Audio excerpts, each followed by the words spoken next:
আয়াত হচ্ছে আপনার 10 নম্বর আয়াত, 1 নম্বর আয়াত হতে আপনার 10 নম্বর আয়াত পর্যন্ত আপনি দেখবেন ওই ব্যক্তি যে আমার নবীকে পাগল বলেছিল ওই ব্যক্তিটার নাম হচ্ছে ওয়ালিদ ইবনে মুগীরা।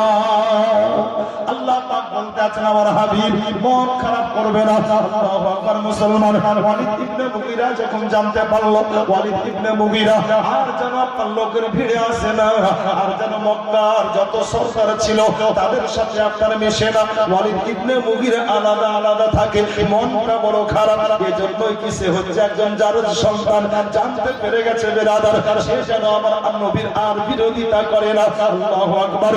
কিন্তু বুঝে গেল উম্মাহ সাইবা আখনাস তারা বলতে আছে শোনো এখন পর্যন্ত যারা মুসলমান হয়েছে তাদের মধ্যে যারা আর আছে তাদেরকে ডাকো, তাদেরকে নামগুলো দেওয়া হলো, তাদেরকে আপনার নিয়ে আসা হলো।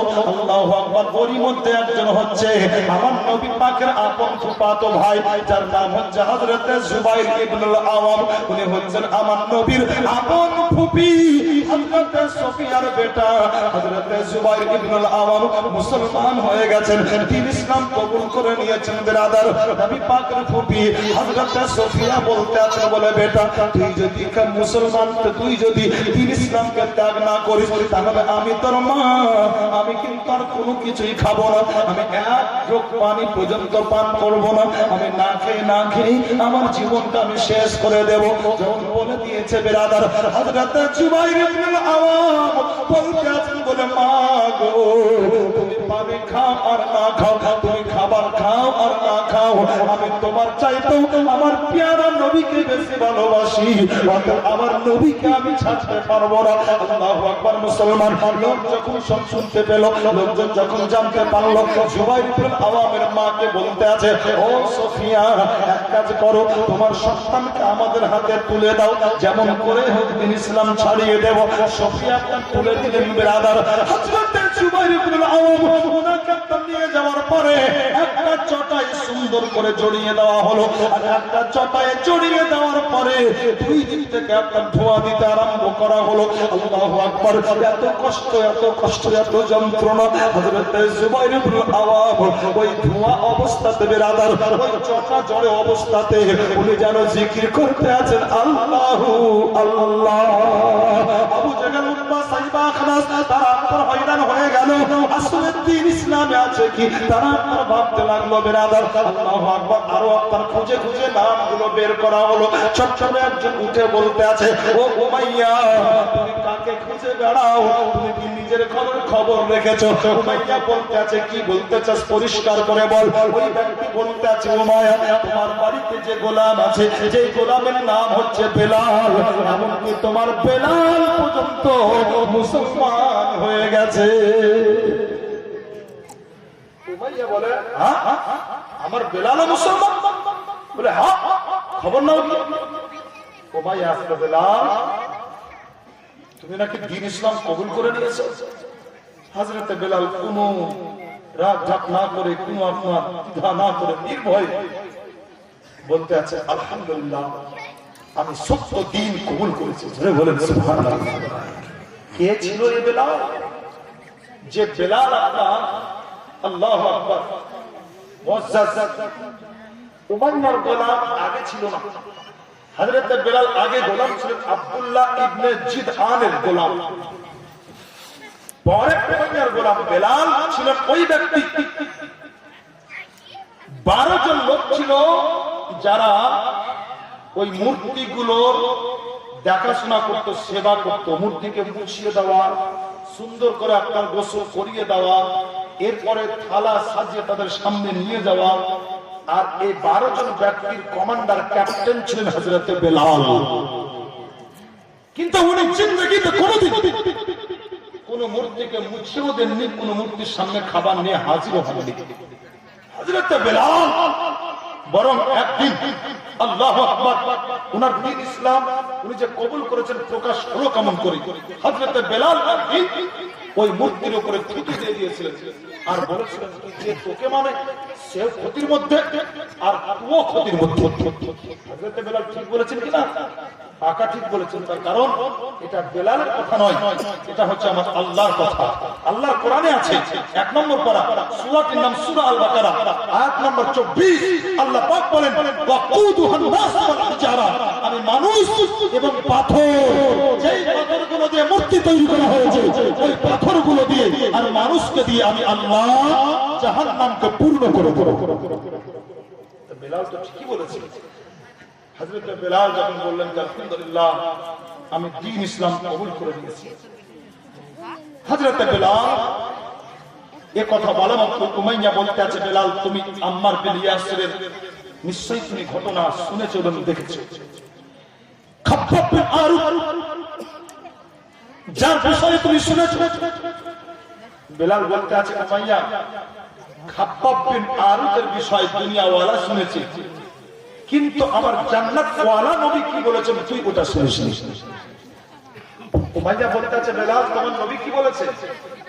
আল্লাহর নবী বলেছিলেন কি এই দুনিয়ার মানুষ, হে ঈমানদার, যদি তোমরা কেউ দুনিয়াতে কোন জান্নাতের চৌকাঠে চুমা দিতে চাও তো তোমরা আমার খাব্বাব বিন আরুতের পিঠে চুমা দিয়ে দিও।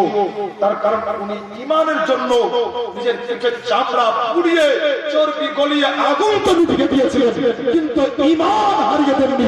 আল্লাহর নবী বলেন যদি দুনিয়াতে কেউ জান্নাতের চৌকাঠে চুমা দেওয়ার ইচ্ছা থাকে তাহলে আমার খাব্বাব বিন আরুতের পিঠে চুমা দিয়ে দিও। জোরে বলেন সুবহানাল্লাহ। মুআজ্জিন মুহতারাম, তাই হযরত বেলাল বলেন আম্মা তুই খাব্বাব বিন আরুতকে দেখেছিস, কিন্তু খাব্বাব বিন আরুত সম্পর্কে ঘোষণা তুই শুনিসনি, আমার নবী তো ঘোষণা এটাই করেছে। উমাইয়া বলতে আছে বেলাল কিছুই শুনতে চায় না, কিছুই জানতে চায় না, আর কিছুই শুনতে চায় না। তুমি আমার গোলাম, তুমি বলো তুমি দ্বীন ইসলাম ত্যাগ করবে কিনা। হযরত বেলাল হাবশী বলেছেন আল্লাহর কসম আমি আর গোলাম কারো নই, আমি গোলাম হয়ে গেছি আমার আল্লাহ আমার রাসূলের গোলাম। উমাইয়া বলতে আছে বেলাল তাহলে তুমি শাস্তির জন্য তৈরি হয়ে যাও। বেলাল বলতে আছেন বলে উমাইয়া তোর যত খুশি আমাকে শাস্তি দিয়ে দে, কিন্তু আমি বেলাল কলেমা বলবো না, আমি দ্বীন ইসলাম ত্যাগ করবো না। উমাইয়া বলতে আছে এক কাজ করো, বেলালকে নিয়ে যাও, বেলালকে নিয়ে যাওয়ার পরে মরুভূমির গরম পানির উপরে চিৎ করে শুইয়ে দাও। হযরত বেলালকে নিয়ে যাওয়া হলো বিরাদার, মরুভূমির গরম পানির উপরে চিৎ করে শুইয়ে দেওয়া হলো। উমাইয়া বলতে আছে কাজ করো, বেলালের বুকের উপরে ভারী ভারী পাথর চাপিয়ে দাও যাতে বেলাল নড়াচড়া করতে না পারে। বেলালের উপরে আপনার ভারী পাথরগুলো আপনার চাপিয়ে দেওয়া হলো। ফিরে হযরত বেলাল আল্লাহর গোলাম বেলাল ওই মরুভূমির গরম পানিতে শুয়ে শুয়ে উনি জিকির করতে আছেন আল্লাহু আহাদ আল্লাহু আহাদ আল্লাহ এক আল্লাহ এক আল্লাহ এক আল্লাহ এক, বারবার বলতে আছেন লা ইলাহা ইল্লাল্লাহ লা ইলাহা ইল্লাল্লাহ, আবার বলতে আছেন আল্লাহু আহাদ আল্লাহু আকবার। লোকজন এসে বলতে আছে উমাইয়া বেলালকে এত কষ্ট দি, বেলালের বুকের উপরে এত ভারী ভারী পাথর, কিন্তু বেলাল শুধুমাত্র আল্লাহর জিকির করে। উমাইয়া বলতে আছে এক কাজ করো, বেলালের হাত পায়ে দড়ি বাঁধো, আর বেলালের পায়ে দড়ি বাঁধার পরে বেলালকে মক্কার গলিতে গলিতে টানতে আরম্ভ করে দাও। হযরত বেলালের পায়ে দড়ি বাঁধা হলো, আর দড়ি বাঁধার পরে হযরত বেলালকে টানতে আরম্ভ করা হলো। মক্কার গলি গলি পাথরের জমিন বেরাদার হযরত বেলালকে টানা হয়, পিঠের চামড়াগুলো কেটে গিয়েছে, পিঠ আপনার পরে আর কেটে গিয়ে যেন রক্ত ঝরতে আছে, গোটা পিঠ আপনার ক্ষত বিখ্যাত। লোকজন জড়িয়ে আছে বেলালকে দেখে, আল্লাহু আকবার মুসলমান। কিন্তু যখন মক্কার কাফিরগুলো যারা শাস্তির ঘোষণা করেছিল হযরত বেলালের যে আপনার দুনিয়াবি গোলাম যার নাম ছিল উমাইয়া, উমাইয়া যখন দেখলো আল্লাহু আকবার হযরত বেলাল কোনো হুঁশ হারিয়ে দিচ্ছে, আবার যখন বেলালের জ্ঞানটা আছে আবার বেলাল জিকির করতে আছে আল্লাহু আল্লাহ আল্লাহু আল্লাহ আল্লাহু আল্লাহ। উমাইয়া অবাক হয়ে গেল এত শাস্তি, এরপর বেলাল কলেমা ভুলে না। উমাইয়া ভাবতে লাগলো বেরাদার লোকজনকে বলতে আছে এক কাজ করো, বেলালকে নিয়ে আসো। হযরত বেলালকে নিয়ে আসা হলো। উমাইয়া বলতে আছে বলে শোনো, হযরত বেলালকে সুন্দর করে গোসল করিয়ে দাও। হযরত বেলালকে গোসল করিয়ে দেওয়া হলো। উমাইয়া বলতে আছে বলে শোনো, হযরত বেলালকে নতুন জামা কাপড় পরিয়ে দাও। হযরত বেলালকে নতুন জামা কাপড় পরিয়ে দেওয়া হলো।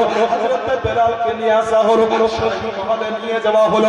উমাইয়া বলতে আছে শোনো, এবার তোমরা চলে যাও, এবার তোমরা তোমরা বেরিয়ে যাও, আমি আমার বেলালের সঙ্গে কয়টা গোপন আলোচনা করবো।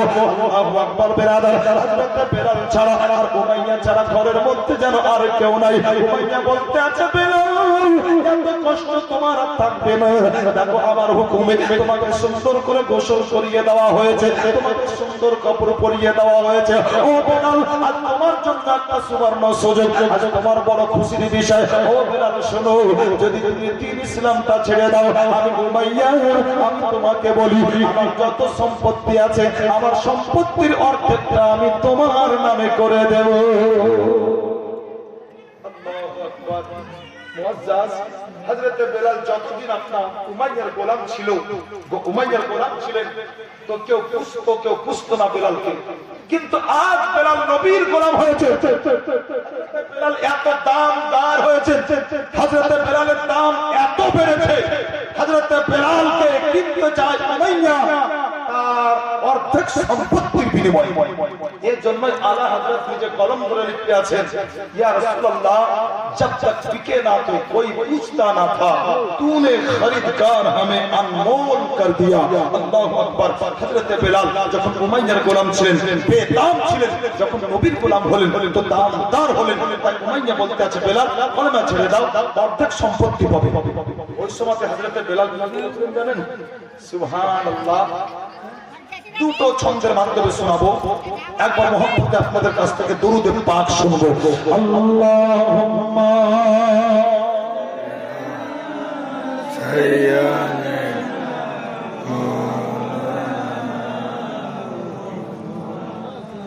ওয়া আলা আলি সাইয়্যিদিনা সাল্লু আলা।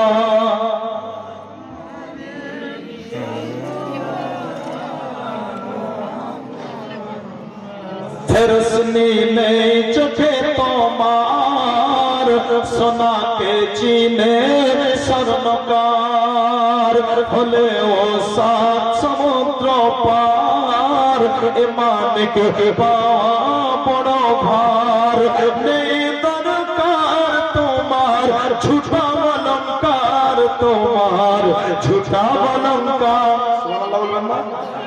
উমাইয়া বলতে আছে, মুসলমান হয়েছে তুমি, দ্বীন ইসলাম ছেড়ে দাও, আমার সম্পত্তির অর্ধেক পাবে। হযরত বেলাল বলছেন, তোর কোনো কিছুই দরকার নাই, কানা করিও আমি নিব না। কেন নিব না? আবার বলছি, মন লাগে শুনুন।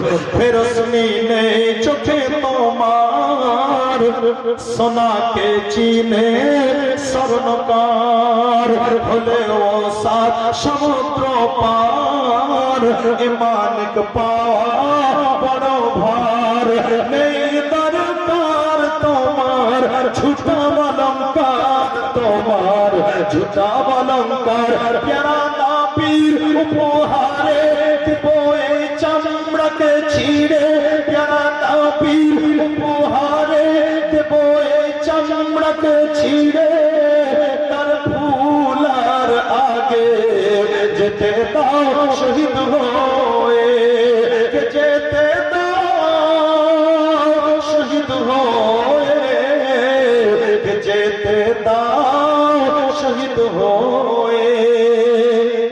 যদি বিশ্বাস এতেও না হয় চিরে দেখো আমার সিনায় লা ইলাহা ইল্লাল্লাহ দিল আমার পড়ছে সদাই। যদি বিশ্বাস এতেও না হয় চিরে দেখো আমার সিনায় লা ইলাহা ইল্লাল্লাহ দিল আমার পড়ছে সদাই। চুপ না করিবে কাহারো মানাই ও গো কাহারো মানাই চুপ না করিবে কাহারো মানাই ও গো কাহারো মানাই। মৌত বিনা কেমন করে দিলের চেকের নিবি কেড়ে মৌত বিনা কেমন করে দিলের চেকের নিবি কেড়ে তার ভুলার আগে যেতে দাও শহীদ হয়ে যেতে দাও শহীদ হয়ে যেতে